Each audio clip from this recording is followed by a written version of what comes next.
Al profeta Jeremías le tocó vivir la experiencia del sitio y la destrucción de Jerusalén. A pesar de que se cumplieron las profecías que él había dado por 40 años, seguramente para él no fue ninguna alegría, ninguna satisfacción de ver su ciudad amada y su pueblo amado siendo destruido por el imperio de Babilonia.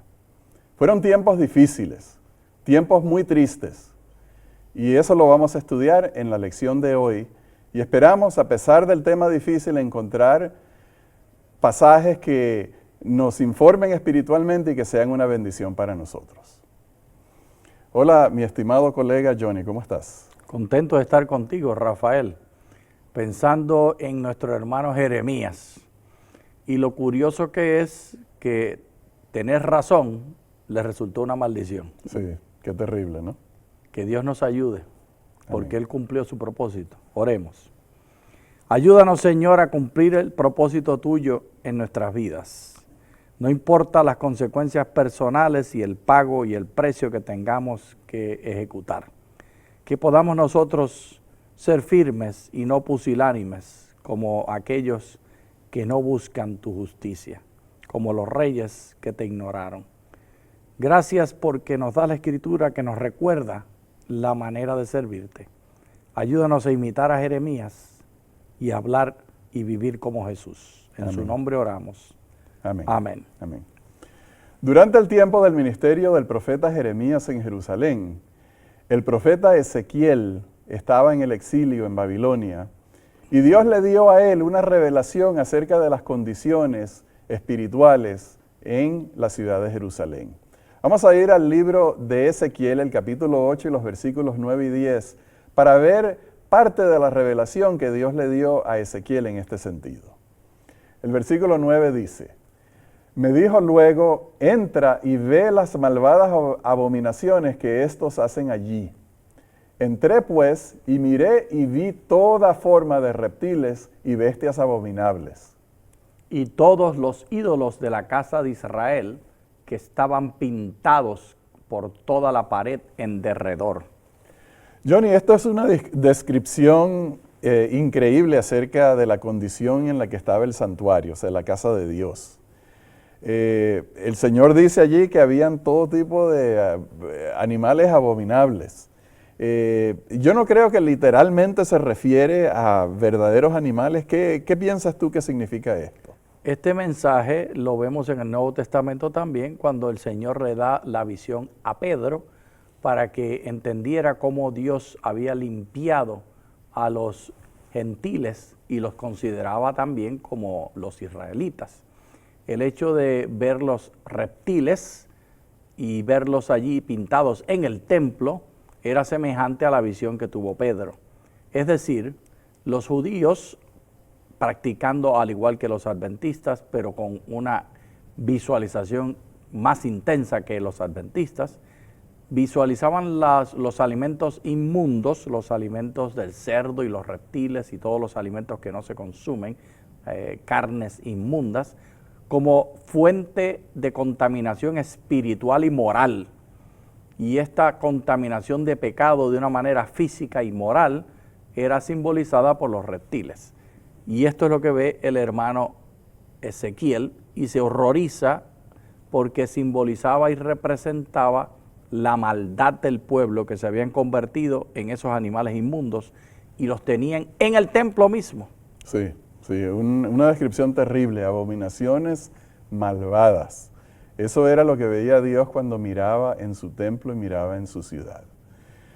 Ahora pasamos al libro de Jeremías, vamos a leer en el capítulo 37, los versículos 6 al 10, para ver la condición a la que estaba llegando el final del reino de Judá.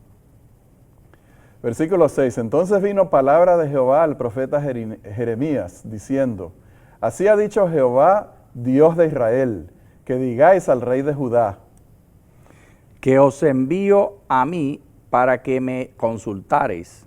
El ejército del faraón que había salido en vuestro socorro se ha vuelto a la tierra de Egipto. Por eso los caldeos vendrán de nuevo, atacarán esta ciudad, la tomarán y le prenderán fuego.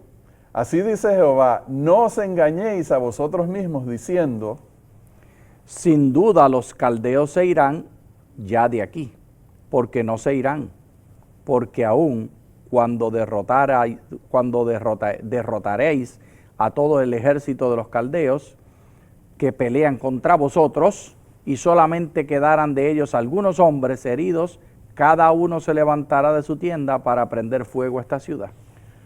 Bueno, aquí se nos está hablando, Johnny, de un trasfondo geopolítico que debemos de detenernos un poquito en eso. Babilonia había sitiado a Jerusalén.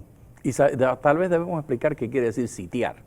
Puede ser que alguno no conozca, porque no es algo que es del vocabulario diario. Correcto. Sitiar quería decir rodear el muro de la ciudad. Todas las ciudades tenían un muro. La definición de ciudad era el muro. Sin muro no había ciudad, era una aldea. Y este muro tiene la circunferencia de la ciudad, y al rodearla de soldados, al rodearla de enemigos que quieren tomar posesión, en vez de pasar trabajo tumbando el muro, lo que hacen es que le cortan la entrada de comida y la entrada de agua. Y esto llega a ser la destrucción de la ciudad, porque sin agua y sin comida no hay que disparar una sola flecha para que mueran los que están adentro. Ok, entonces en otras palabras lo que hacían era ahogar la ciudad. Sí. De hambre y si no tenían acceso a agua, también de sed. Entonces, los caldeos habían rodeado el perímetro de la ciudad, pero cuando se enteraron que de Egipto había salido un ejército del faraón, ellos decidieron retirar el sitio, porque después de todo Jerusalén no se iba a ir. Jerusalén está ahí en sitio permanente. Se retiraron, y al retirarse parecía el cumplimiento de las profecías de los falsos profetas, ¿no es cierto? Cierto, y eso me preocupa mucho a mí, Rafael, porque me trae a mí al día de hoy. Nosotros hoy hemos de tener agudo nuestros sentidos y estudiar la Biblia con mucho cuidado, porque los mismos falsos profetas están hablando hoy. Y nosotros hemos de entender dónde está la palabra de Dios y dónde está el mensaje de Dios y dónde está la bandera del Señor Dios Todopoderoso. Porque hemos de descifrar y entender dónde Dios quiere que nosotros coloquemos nuestros recursos, nuestros talentos. Es fácil interpretar señales equivocadamente. Hemos de mantener una comunión con Dios y una sinceridad de espíritu para poder seguir el mensaje correcto. Sí. Ahora, Sedequías hizo algo. Sedequías mandó hombres a pedirle al profeta Jeremías que pidiera a Dios en oración por la salvación de Judá. Y en eso nos recuerda un pasaje de la antigüedad de Israel en la que estaba el rey Ezequías, que él tal vez pensó que él podía hacer como hizo el rey Ezequías. Y vamos a recordar eso brevemente en Segunda de Reyes capítulo 19. En el versículo 9 dice lo siguiente: allí el rey de Siria se enteró de que Tiraca, rey de Etiopía, había salido para hacerle la guerra, y volvió a enviar embajadores a Ezequías diciendo: así diréis a Ezequías, rey de Judá, que no te engañe el Dios en quien tú confías, diciéndote: Jerusalén no será entregada en manos del rey de Asiria. Has oído lo que han hecho los reyes de Asiria a todas las tierras que han destruido. ¿Vas a escapar tú? Ahora, fíjate tú que la situación era semejante, en que los asirios estaban por atacar a Jerusalén, pero enterándose que el rey de Etiopía parece que va a ser una jugada también política, militar, entonces se retiran. Pero Senaquerib le manda a decir al rey Ezequías: no vayas a pensar tú que ese Dios al que tú sirves te va a librar de mi mano. Entonces, ¿qué es lo que hizo Ezequías? No tenemos tiempo para leerlo, pero Ezequías lo que hizo fue que se fue a la casa de Dios, puso la carta que le envió Senaquerib delante de Dios y oró pidiendo el rescate de Dios, pidiendo la ayuda de Dios.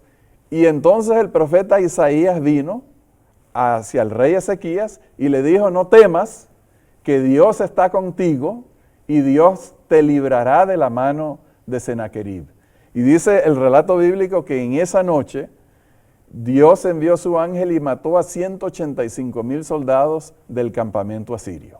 Y los leprosos descubrieron la verdad esta, se dieron una hartura de comida y de lujos como nunca la habían tenido, y le enteraron entonces al rey y a los demás habitantes. Pero la diferencia aquí es bien grande, porque en el caso de Isaías, cuando él era el profeta, el rey va humildemente al templo, pero eso no fue lo que hizo nuestro rey de nuestra historia. Bueno, Sedequías no fue a orar a Dios al templo porque él sabía que él estaba muy mal con Dios. Él quería ir a través de terceros para ver si Jeremías lograba convencer a Dios que desistir de los castigos que se habían predicho por 40 años y cambiar la historia. Pero Dios le había cantado claro. La razón de todo ese desastre, de todo ese castigo, era la falta de arrepentimiento y la insistencia en no hacer justicia social, en hacerle violencia a la gente y sobre todo en la idolatría y servir a esos dioses falsos. Y este asunto de la injusticia social y la idolatría van unidos. En el caso del pueblo de Dios siempre estaba unida la economía con la idolatría, y también en el caso nuestro hoy en día. Tenemos que, donde estuviere vuestros tesoros, allí estará vuestro corazón. Nosotros hemos cada mes examinar a dónde ha ido el dinero que nosotros ganamos, que nosotros pudimos acumular en ese mes. Y donde estuvieran vuestros tesoros, mis amados hermanos, allí está vuestro corazón.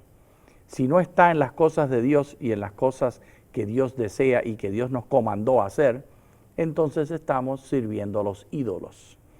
Siempre está esa unión, y el llamado que Dios nos hace a evitar los ídolos es un llamado a consagrar nuestro dinero al servicio de Él. Muy bien, entonces Sedequías envió mensajeros a Jeremías, pero la respuesta de Jeremías fue, mira, en cuanto se regresen los caldeos, aquí va a haber incendios, aquí va a haber desastre, aquí va a haber destrucción. Eso cayó muy mal a la gente, porque Jeremías insistió que debían someterse a la voluntad de Dios y someterse al rey de Babilonia. Y vamos a leer en los siguientes versículos 13 y 15 del capítulo 37 de Jeremías lo que sucedió, la reacción, lo que sucedió. Pero antes de leerlo debemos decir lo siguiente. Jeremías quería aprovechar, Johnny, que se había retirado a Babilonia para salirse de la ciudad. Jeremías no quería pasar esa mala experiencia de estar allí cuando sitiaran de nuevo a Jerusalén y la destruyeron. Así que él fue para salir de Jerusalén por esa pared, por esas puertas que tú mencionaste anteriormente, e irse hacia el norte, donde él tenía intereses, tenía propiedad. Y esto fue lo que sucedió, versículo 13. Y cuando llegó a la puerta de Benjamín, estaba allí un capitán que se llamaba Irías, hijo de Selemías, hijo de Ananías, el cual expresó al profeta Jeremías diciendo, tú te pasas a los caldeos. Jeremías dijo, falso, no me paso a los caldeos. Pero él no le escuchó, sino que prendió Irías a Jeremías y lo llevó delante de los jefes. Los jefes se airaron contra Jeremías, lo azotaron y lo pusieron en prisión en la casa del escriba Jonatán, la cual habían convertido en cárcel. Johnny, esto es increíble. Jeremías pasó 40 años profetizando estos momentos, y en vez de la gente reaccionar y decir, habla de parte de Dios, es enviado de Dios, más bien lo consideran un traidor, porque está hablando profecías de destrucción contra Jerusalén.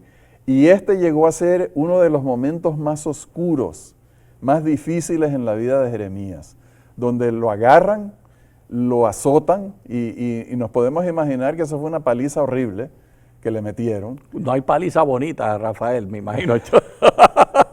Tienes razón, especialmente cuando se la dan a uno cuando mismo, uno es el que ¿verdad? la recibe. Sí, exactamente. Y lo meten en un calabozo horrible. Y no hay calabozo bonito tampoco. Tampoco. ¿Cómo se habrá sentido Jeremías en esos momentos? Muy triste, imagínate, él que estaba pensando, por lo menos no voy a ver el cumplimiento de mis profecías, me voy de aquí para que mis ojos no tengan que llorar esta desgracia. Y lo que ocurre es que Dios permite, porque un hombre que estaba en las manos de Dios y había sobrevivido todo este tiempo predicando un mensaje contrario a los intereses políticos y económicos de la ciudad, Dios lo estaba protegiendo. Así que él entiende que Dios es el que está obrando y diciéndole, no, tú te quedas aquí con el pueblo, tú vas a ver lo que va a suceder y lo vas a ver sufriendo con ellos. Terrible. Sí, horrible. Y el maltrato, ¿no? Y la inseguridad, porque en medio de toda esa conmoción, él seguramente contaba, a pesar de la promesa de Dios que no le iba a pasar esto, él seguramente contaba que lo iban a liquidar. Pero entonces sucedió algo que nos revela la razón, una de las razones por la cual Judá estaba pasando en ese momento. Vamos a leer ahora los versículos 17 al 20. Dice el versículo 17, el rey Sedequías envió y lo sacó, o sea, sacó a Jeremías del calabozo. Y le preguntó el rey secretamente en su casa, diciendo, ¿hay palabra de Jehová? Jeremías dijo, hay, y agregó, en manos del rey de Babilonia serás entregado. Dijo también Jeremías al rey Sedequías, ¿en qué pequé contra ti, contra tus siervos y contra este pueblo? Para que me pusierais en la cárcel. ¿Dónde están vuestros profetas que os profetizaban diciendo, no vendrá el rey de Babilonia contra vosotros ni contra esta tierra? Escucha pues, te ruego, mi señor el rey, atiende ahora mi súplica que te traigo delante de ti. No me hagas volver a casa del escriba Jonatán, para que no me muera allí. Allí vemos varias cosas que nos revelan a nosotros lo que sucedía detrás de las cortinas, Johnny. Número uno, el rey Sedequías creía en los mensajes de Jeremías. Él era un pusilánime, era de en el corazón creía, pero no podía ejecutar, no podía hacer cumplir la voluntad de Dios. Y eso es una señal de pusilánime. Sí, entonces, bueno, Sedequías creía en la veracidad de las profecías de Jeremías y que él era un profeta de Dios, por eso lo consultaba. En privado, en privado. Exactamente. Tenía vergüenza de Dios. La forma como él consultaba al profeta Jeremías, a escondidas, asustado de qué dirán los príncipes, qué dirán los principales, qué dirán los demás, de que yo estoy consultando al profeta de Dios. Los intereses políticos y económicos eran más importantes para él y su reputación. Qué triste y qué desgracia. Y para ti, y para mí, ¿dónde estás parado? ¿Dónde nos colocamos nosotros? ¿Estamos nosotros del lado de la justicia y del lado de la verdad? Porque en la iglesia habrá oportunidad continuamente. Siempre habrá quienes son hipócritas y están buscando los intereses personales, o en el trabajo, o en la casa. Siempre hemos de ponernos del lado de Dios, aunque sea el lugar de vergüenza. Es mejor un día con vergüenza delante de Dios, 100 años de vergüenza delante del pueblo, que un día estar avergonzados delante de Dios. Lo dije al revés primero. Quería decir, es mejor pasar vergüenza delante del pueblo que pasar un día de vergüenza delante de Dios. Yo quiero estar bien con Dios. Amén. Eso es lo que yo deseo. Bueno. Y le pido a Dios esto, Rafael, con sinceridad. Si tú me ves haciendo algo contrario, repréndeme. Hablarte, darte una palabra a tiempo. Y así debemos tener nosotros, buscar en la iglesia personas de confianza que podamos nosotros hablar uno al otro para ser guarda de nuestro hermano. Sí. Entonces contrasta la actitud del rey Sedequías con la actitud de Jeremías. Cuando Sedequías le pregunta, ¿hay palabra de Jehová? Le dijo sí, y no le dijo nada bueno. No. Le dijo, serás entregado en las manos del rey de Babilonia. Y Sedequías tenía que saber lo que eso representaba, porque esa era una nación rebelde, que estaba buscando alianzas en contra de Babilonia, y Nabucodonosor no los iba a tratar precisamente con guantes de seda. Iba a ser un trato difícil. Entonces, por un lado tienes al profeta que en la fortaleza de Dios habla la verdad como debe ser dicha, y por el otro lado tienes el que conoce la verdad pero tiene miedo de que los demás lo vean. Contrastemos esas dos posiciones y allí vemos la razón por la que el pueblo de Judá, el reino de Judá, llegó a la destrucción. Los próximos pasajes, los próximos versículos en el capítulo 39 de Jeremías nos hablan acerca de cómo sucedió el final de la ciudad, el final del sitio. Versículo 1, capítulo 39. En el año 9 de Sedequías, el rey de Judá, en el mes 10, vino Nabucodonosor, rey de Babilonia, con todo su ejército contra Jerusalén y la sitiaron. Degolló el rey de Babilonia a los hijos de Sedequías, en presencia de éste, en Ribla. Asimismo, el rey de Babilonia hizo degollar a todos los nobles de Judá. Y al rey Sedequías le sacó los ojos y lo aprisionó con grillos para llevarlo a Babilonia. Los caldeos incendiaron la casa del rey y las casas del pueblo y derribaron los muros de Jerusalén.